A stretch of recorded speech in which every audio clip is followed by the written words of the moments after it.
Good morning to all of you. एक बार फिर आज हम लेके आए हैं अपना दूसरा वीडियो और आज का हमारा टॉपिक है अपेक्षिक विद्युतशीलता। उम्मीद करता हूँ पहला वीडियो आपने देखा होगा, पसंद किया होगा और हमें सपोर्ट करने के लिए आपने सब्सक्राइब जरूर किया होगा ताकि हमारे अगली वीडियो आपको मिलते रहे। इस चैनल पे हम 11th-12th की फिजिक्स और केमिस्ट्री दोनों को कंप्लीटली पढ़ेंगे। अच्छा, दूसरा इस पूरे चैनल पे हम उन्हीं टॉपिकों को पढ़ाएंगे जो सिलेबस से रिड्यूस नहीं हुए और जितना मैं पढ़ाऊंगा ये मेरी 110% गारंटी है कि इससे बाहर कुछ भी नहीं आएगा। ये मेरी गारंटी है कि इससे बाहर कुछ भी नहीं आएगा। अगर आपने इतना कुछ पढ़ लिया है तो यकीन करें आप 95+ स्कोर करेंगे बोर्ड एग्जाम में। चलिए देखते हैं, पहला टॉपिक है हमारा अपेक्षिक विद्युतशीलता या परावैद्युतांक। तो क्या है ये? किसी माध्यम की विद्युतशीलता, इसको हम डिनोट करते हैं एप्सिलॉन से या एप्सिलॉन बोलते हैं। किसी माध्यम की विद्युतशीलता एप्सिलॉन और निर्वात या वायु की विद्युतशीलता एप्सिलॉन 0 के अनुपात को उस माध्यम की सापेक्ष विद्युतशीलता कहते हैं। इसी को हम सापेक्ष विद्युतशीलता को हम ER से डिनोट करते हैं, रेफरेंस, अथवा परावैद्युतांक कहते हैं। इसे K से प्रदर्शित करते हैं। उम्मीद करता हूं बात समझ में आई होगी। क्या? माध्यम की विद्युतशीलता एप्सिलॉन और निर्वात या वायु की विद्युतशीलता एप्सिलॉन 0 के अनुपात को, अनुपात का मतलब होता है बटे, हमने लिखा 4:5, इसका मतलब होता है 4/5। अगर इन दोनों बिंदुओं को हम मिला दें तो एक ऐसी लाइन बनेगी और इस लाइन का मतलब होता है बटे। तो क्या कहलाएगा कि एप्सिलॉन और एप्सिलॉन 0 के रेशियो को यानी अनुपात को हम बोलते हैं माध्यम की सापेक्ष विद्युतशीलता अथवा परावैद्युतांक और इसे हम व्यक्त करते हैं K से। तो K बराबर एप्सिलॉन अपॉन एप्सिलॉन 0 या एप्सिलॉन नॉट, और एप्सिलॉन नॉट का जो रेशियो होता है वो कहलाता है ER, equivalent to ER। ER क्या है? माध्यम की सापेक्ष विद्युतशीलता। अब यहां से अगर हम ट्रांसपोज करें, पक्षांतर करें, मान हमको निकालना है K का, तो हमको मालूम है, मैंने आपको पहले पढ़ाया है। अच्छा, यहां से आप चाहे तो ये भी निकाल सकते हैं कि epsilon equal to P epsilon divide वाला यहां मल्टीप्लाई में जाएगा तो हो जाएगा K एप्सिलॉन नॉट। इस पे न्यूमेरिकल आते हैं, ध्यान रखिएगा। आगे हम न्यूमेरिकल वाले चैप्टर पे वीडियो पे इस पे डिस्कस करेंगे। वहां चैप्टर के सारे न्यूमेरिकल जितने हो सकेंगे पॉसिबल उन सबको हम अलग से पढ़ेंगे। न्यूमेरिकल्स की वीडियो अलग से आया करेंगी। तो epsilon equal to K epsilon naught. अब मैंने क्या बताया कि इसकी रियल परिभाषा ये बनती है कि माध्यम में दो आवेश, एक आवेश हमारा यहाँ है, एक आवेश हमारा यहाँ है, इसको हमने मान लिया Q1, इसको हमने मान लिया Q2। अब इनके बीच की दूरी जो है वो फिक्स हो, दूरी निश्चित हो, हमने मान लिया 1 मीटर है निश्चित दूरी। निश्चित दूरी पर रखे दो आवेश, कब के लिए? माध्यम में। उनके बीच कितना बल लगता है वो, और वायु निर्वात में दो आवेशों के मध्य कितना बल लगता है उनका अनुपात। तो हमने क्या मान लिया? पहली बार कंडीशन के लिए माध्यम में दो आवेशों को रखा गया है। कहां पे? माध्यम में दो आवेशों को रखा गया है तो उनके मध्य लगने वाला बल F, और वायु या निर्वात में दो आवेशों के मध्य लगने वाला बल F1 का अनुपात कहलाता है परावैद्युतांक। नोट कर लीजिए कुछ माध्यमों के परावैद्युतांक। वायु का परावैद्युतांक, इसको हम 1 ही मानते हैं क्योंकि एक बार बहुत सारे जीरो हैं, तो इसको हम लगभग 1 मानते हैं, इक्विवेलेंट टू 1। ऑक्सीजन के परावैद्युतांक भी 1 मानते हैं, नाइट्रोजन का 1 मानते हैं, हाइड्रोजन का कितना, केरोसिन का 2। तो चूंकि इन तीनों के लगभग 1 होते हैं, फिर केरोसिन का 2.0, मोम का 2 से 2.3, एम्बर का 2.8, अभ्रक का 5.7 से 6.7 तक, कांच का 5.10, एबोनाइट का 2.8, ग्लिसरॉल का 4.3, पानी का 80.4। इनमें से कुछ याद करने वाले हैं तो बहुत इंपॉर्टेंट है, वायु, हाइड्रोजन, मोम, एम्बर, कांच और ग्लिसरॉल, पानी। नोट कर लीजिए।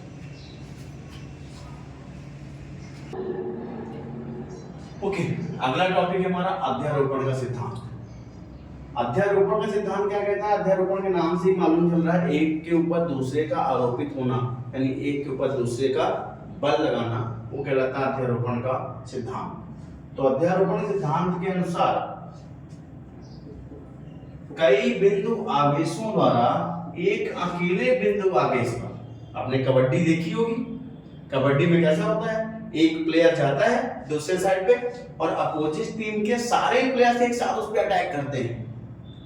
सेम यहां लग रहा है कि कई बिंदु आवेशों द्वारा एक अकेले बिंदु आवेश पर, ध्यान रखिएगा, कई बिंदु आवेशों द्वारा एक अकेले बिंदु आवेश पर आरोपित कुल बल अलग अलग बिंदु आवेशों के द्वारा उस अकेले बिंदु आवेश पर आरोपित बलों के सदिश योग के बराबर होता है। जो व्यक्ति गया था दूसरी पाली में कबड्डी में, उसके ऊपर मान लीजिए रमन कबड्डी खेल रहा है और अपोजिट टीम में वो जाता है।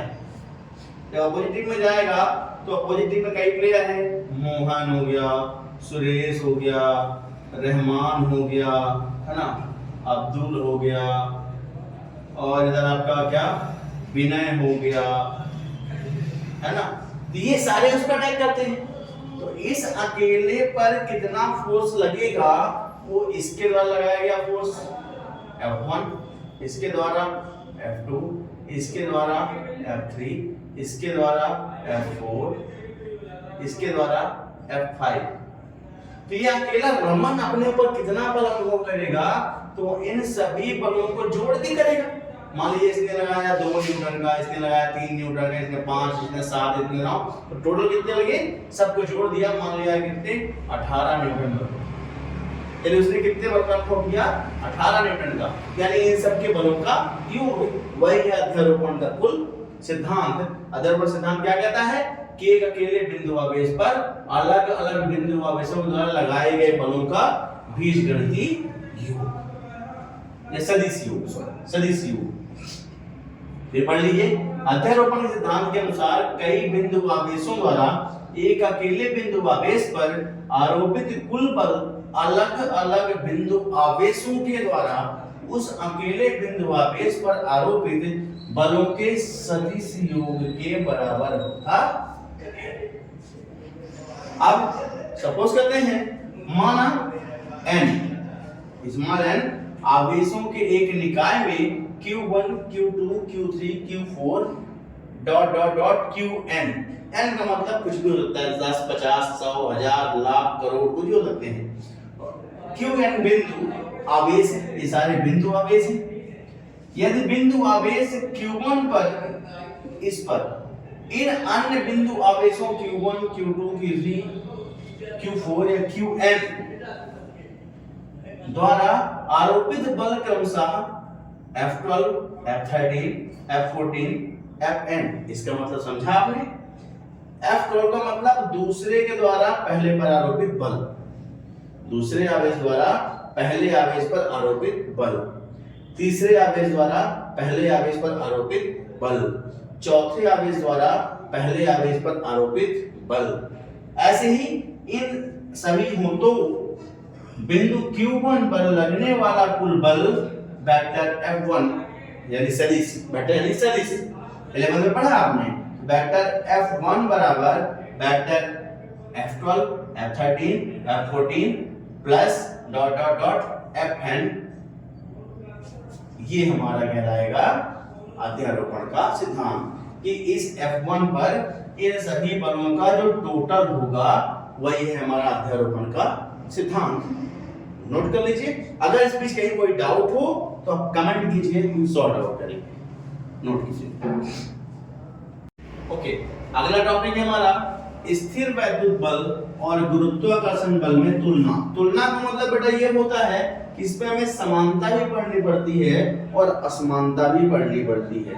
मोस्ट ऑफ क्वेश्चन में वो क्या पूछता है, असमानता यानी कि अंतर पूछता है, पर कभी कभी वो तुलना पूछता है। जब भी तुलनात्मक अध्ययन के लिए बात आती है तो हम पढ़ते हैं समानता भी और असमानता भी, यानी समानता भी और अंतर भी। समानता आपके सामने लिखा हुआ है, देखने में बड़ा लंबा चौड़ा लग रहा है, और इसको मैं ट्रिक बताऊंगा तो आपको 1 मिनट में याद हो जाएगा। पहला आपको याद रखना, व्युत्क्रम निर्वात संरक्षी केंद्रीय बल होता है, या व्युत्क्रम निर्वात संरक्षी केंद्रीय बल। समानता याद हो गई, क्या क्या, व्युत्क्रम निर्वात संरक्षी केंद्रीय बल है। अब इसको डिटेल देखते हैं, क्या कहता है, यह दोनों बल ही व्युत्क्रम बल के नियम का पालन करते हैं। कौन दोनों, स्थिर वैद्युत बल भी और गुरुत्वाकर्षण बल भी, दोनों क्या करते हैं, व्युत्क्रम बल के नियम का पालन करते हैं। इसको किसने दिया था, कूलॉम ने दिया था। व्युत्क्रम बल के नियम का पालन करते हैं। दूसरा, दोनों बल निर्वात में लगते हैं, दोनों ही बल निर्वात में लगते हैं। तीसरा है, यह एक संरक्षी बल है, यह भी एक संरक्षी बल है, दोनों ही संरक्षी बल है। अर्थात इसके द्वारा किया गया कार्य, संरक्षी बल की परिभाषा ये 11th में आपने पढ़ी थी। इसके द्वारा किया गया कार्य पथ पर निर्भर नहीं करता। संरक्षी का मतलब वह बल जो पथ पर निर्भर नहीं करता। आपको एक जगह से दूसरी जगह तक जाना है तो आप किस रास्ते से आते हैं ये डिपेंड नहीं करता, आपको बस लोकेशन एग्जैक्ट चाहिए। तो इस पे हमें पथ की प्रकृति पर निर्भर नहीं रहना है, पथ पर निर्भर नहीं रहता। तो दोनों की सेम कंडीशन। और लास्ट, यह एक केंद्रीय बल है, यानी दोनों ही केंद्रीय बल हैं। केंद्रीय बल किसे कहते हैं, यह बल दोनों आवेशों को मिलाने वाली रेखा के अनुदिश कार्य करता है। हमने एक बल ले लिया, एक इसका बिंदु ये है, एक इसका बिंदु ये है, और इस बिंदु और इस बिंदु को मिलाने वाली रेखा ले लिया हम। ये हो गया केंद्रीय बल, ये हो गया केंद्रीय बल। ये है आपकी समानता। उम्मीद करता हूं समझ में आ गई होगी। आप देखते हैं असमानता, इसको नोट कर लीजिए। ओके, अगला है असमानता।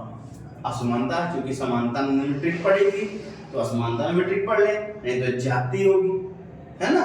तो ज्यादती ना, इसमें भी ट्रिक पढ़ लेते हैं। तो क्या ट्रिक आपको याद रखना है, दोनों आकर्षण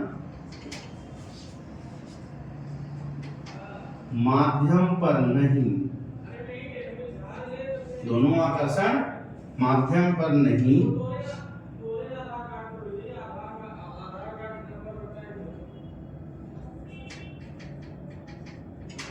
प्रबल और दुर्बल। ये ट्रिक हो गई आपकी। क्या है ट्रिक, दोनों आकर्षण माध्यम पर नहीं, प्रबल और दुर्बल। इसका मतलब क्या हुआ, पढ़ लेते हैं। देखो, बल दो ही प्रकार के होते हैं, एक आकर्षण और प्रतिकर्षण। तो स्थिर वैद्युत बल में कौन कौन से बल होते हैं, आकर्षण बल भी होता है, प्रतिकर्षण बल भी होता है। तो दोनों, इस पे दोनों होते हैं और इसमें केवल आकर्षण होता है, तो दोनों आकर्षण, दोनों आकर्षण, दोनों का मतलब आकर्षण और प्रतिकर्षण, और इसमें केवल आकर्षण।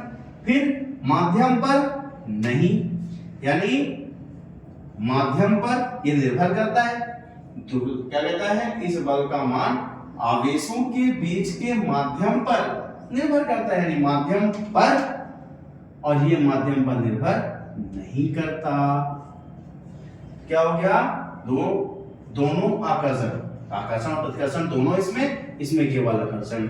यह माध्यम पर निर्भर करता है और यह माध्यम पर निर्भर नहीं करता है। यह प्रबल और यह दुर्बल होता है, प्रबल और दुर्बल। ये प्रबल होता है और ये दुर्बल होता है। हो गया, नोट कर लीजिए। नोट कर लिया? ओके, आज के इस वीडियो में हम इतना ही पढ़ेंगे। अगले वीडियो में हम पढ़ेंगे अच्छी स्थिति और निरक्षी स्थिति, या दोनों को सेपरेट कर लेंगे। आप ही बताइएगा आपको एक साथ पढ़ना है या अलग अलग पढ़ना है, ताकि ज़्यादा वीडियो लेंथी भी ना हो और आपको आसानी से देखने में समझ में आ जाए, आप बोर भी ना हो। और हमारे सपोर्ट के लिए आप हमारे चैनल को सब्सक्राइब कीजिए, लाइक कीजिए, शेयर कीजिए। और हाँ, वीडियो को स्किप मत कीजिएगा, कंटिन्यू देखिएगा, क्योंकि ये फिजिक्स है। अगर जरा सा भी आपने स्किप किया तो आपको वीडियो समझ में नहीं आएगा, है ना। तो हम आपको तभी आगे ले आ सकते हैं जब हमारे सपोर्ट करेंगे, हमारे साथ चलेंगे। बाज एक बहुत अच्छा पक्षी होता है, कहते हैं कलाबाजियां करता रहता है, बहुत ऊंचाई तक उड़ता है, पर वो तभी ऊंचाई तक उड़ सकता है जब वो अपना पंख फैलाएगा। अगर उसे हम पहाड़ से नीचे फेंकेंगे कि जा उड़ जा, और वो पंख नहीं फैलाएगा तो नीचे गिर के मर जाएगा। तो आपको मेहनत करनी पड़ेगी, हमारा सपोर्ट करना पड़ेगा, और हम जो पढ़ाएं उसका एक प्रॉपर नोट्स बनाइएगा। सारे नोट्स आपको टेलीग्राम चैनल पर मिल जाएंगे, उसके लिंक हम आपको दे देंगे अगले वीडियो में। आप वहां से उसको डाउनलोड कीजिए और एक प्रॉपर नोटबुक बनाइए।